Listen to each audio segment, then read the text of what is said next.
Good morning. This is Dr. B, and we're still talking about creativity. You need to be creative to solve problems, and it's problems that propel us forward in maturity, mature thinking.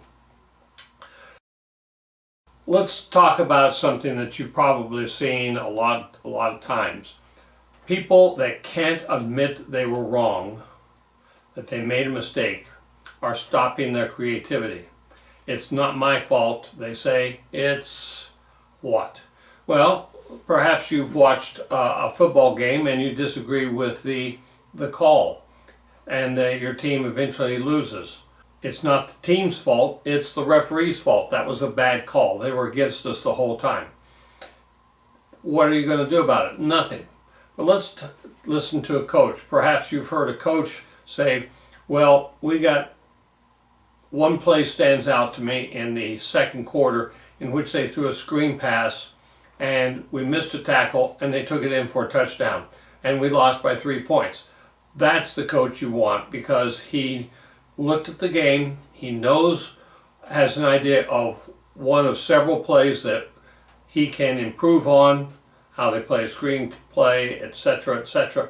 Or maybe he saw one of the players going across the field very slow, thinking he wasn't going to participate in the play, and then when the runner got close to him, he was already too far behind to catch him effectively, and that's when that runner broke loose. You have to analyze the problems, find the solutions, work on the corrections. With this in mind, I want to show you a little device that you can practice this with. Let's put on our scientific coat, because that's how we're going to evaluate things scientifically. We start with the assumption that things are flawed and they have to be fixed. And so in one of my books, Survival in an Imperfect World, which I would like you to check out, that's Stem Sherpa, I have what I call the truth balance. It's really quite simple. And we have a fulcrum, and we have things that are 0% true and 100% true. And when we have a proposition, we assume it's 50% true. So you can look at me and you can ask this proposition: should I listen to this guy? Put it right here. You have a 50-50 chance that you should listen to me. You look for things to move it across the fulcrum, such as I have on running shorts or running apparel. I've been out running. Is that good or bad? Well, you get to decide. Well, give me a little movement this way. Or I'm old-fashioned and I wear a wristwatch. Well, why can't he use a digital watch? I have a messy desk. How much of that is important? Maybe it means that I don't clean up. Maybe it means I'm involved in a lot of different things. He's old. Well, what's that good for? Well, I've taught college and high school for over 40 years, and I still love teaching college and high school 40 years, so I'm involved in that, and I have experience in that. I have a lab coat. That doesn't matter either. It doesn't move it. So where you end up on this is important. If you tend to go this way, you never reach 100% pure, 100% true. You say, all right, we're approaching something that makes this better to be out here, but I still have to evaluate what I'm doing. But as I move over here, well, maybe it's not worth the time to evaluate it, or at the very minimum, I need more information to move it along here. This is how the truth balance works out. Let's try another proposition.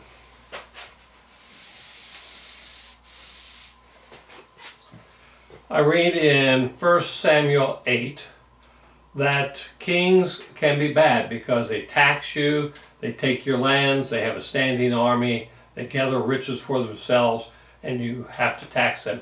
So 1 Samuel 8 proposition is, well, kings are bad. but it's in the scripture. So if it's in the scripture, it's probably true. But then I read further into scripture and I see that there were good kings. David, Hezekiah. Maybe I should take that and move the balance this way. But there were bad kings, and so we move it back this way. So what am I supposed to do? I have to gather more evidence. I don't have something that is even approaching these two. It looks like it, but it says that the king will go out to war and so forth, but he never, it says he replaces God. Ah, that's the flaw of some kings, that they replace God, and we shouldn't spend our time with him.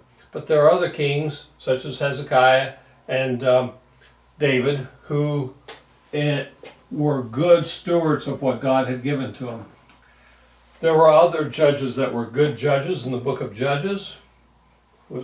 Judges were like a king, and there were bad judges. So what is the commonality between the good judges, the good kings, the bad judges, and the bad kings? You have to go back to 1 Samuel chapter 8 and look and see if it lists that. And the bad kings that is being warned for by God to Samuel is, don't invest in kings that are displacing my position as the head of the nation. Check it for yourself. You can evaluate it on this, and you can decide who's the good kings and the bad kings. How do we apply that today?